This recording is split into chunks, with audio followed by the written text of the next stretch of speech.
Atau you panggil Menteri Pertama ni? Tak boleh! You punya YDP tak mau sembang!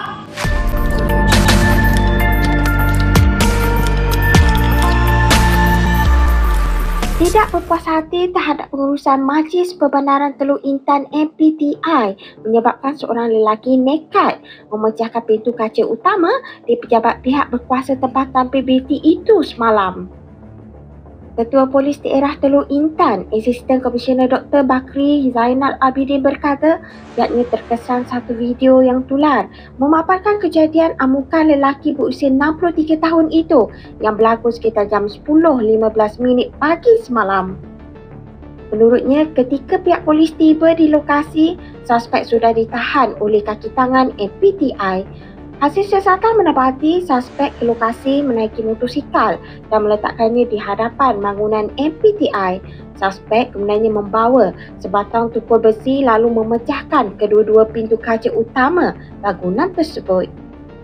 Selepas kejadian, suspek cuba meninggalkan lokasi menuju premis kedainya di Jalan Bandar namun sempat ditahan untuk diserahkan kepada pihak polis.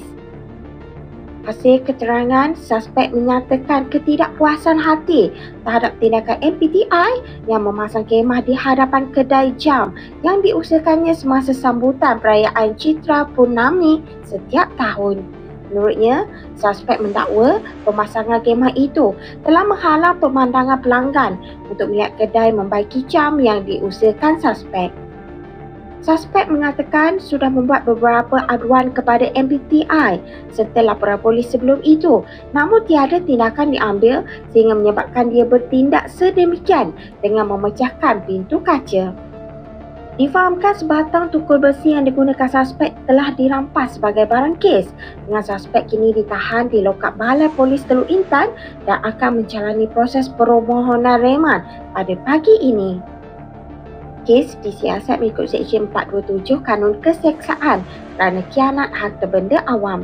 Sementara itu, MPTI menerusi kenyataannya semalam mengesahkan PBT itu membuat laporan polis berhubung tindakan lelaki berkenaan. Dalam kenyataan itu, lelaki berkenaan yang mulanya dianggap sebagai pelanggan tiba-tiba bertindak memecahkan pintu kaca pejabat MPTI menggunakan tukul besi selain membuat kacau ganggu di premis kerajaan terbabit.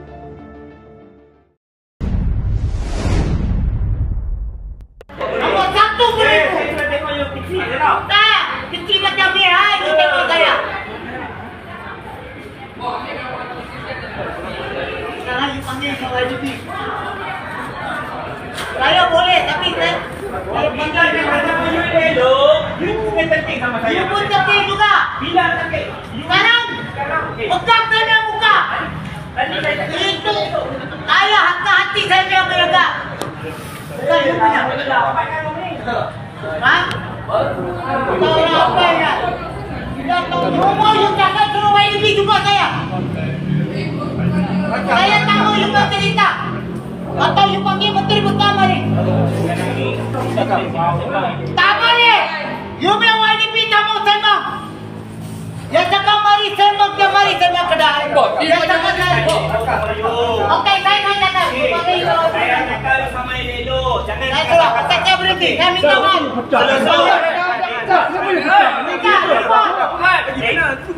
Sekarang sabar. Kita tunggu polis datang. Kita tunggu polis datang. Kita tunggu polis datang. Kita tunggu polis datang. Kita tunggu polis datang. Sekarang saya Kita tunggu cakap polis elok datang. sama you. So kami tunggu polis. Saya cakap you sama elok tau. Jangan terkit-terkit sama saya tau. Kita kau polis. You ingat you siapa? You ingat you siapa ni?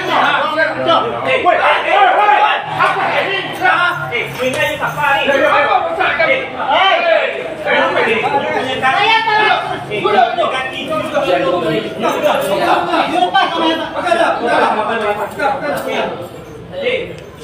Saya cakap sama you elok. You terkit-terkit saya. You panggil you punya YDP datang.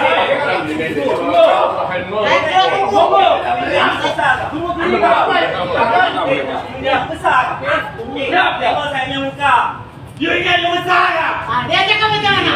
Habis you besar kita punya juga. You tutup sama kedai. Boleh dah. You pergi tengok dulu. Bukan Bukan banyak tak? Saya bayar sewa. Berapa yang you bayar? Saya Berapa banyak yang you bayar? Saya tak lagi tak. Berapa banyak yang you bayar? RM60. Ya saya gila. Apa? You ingat you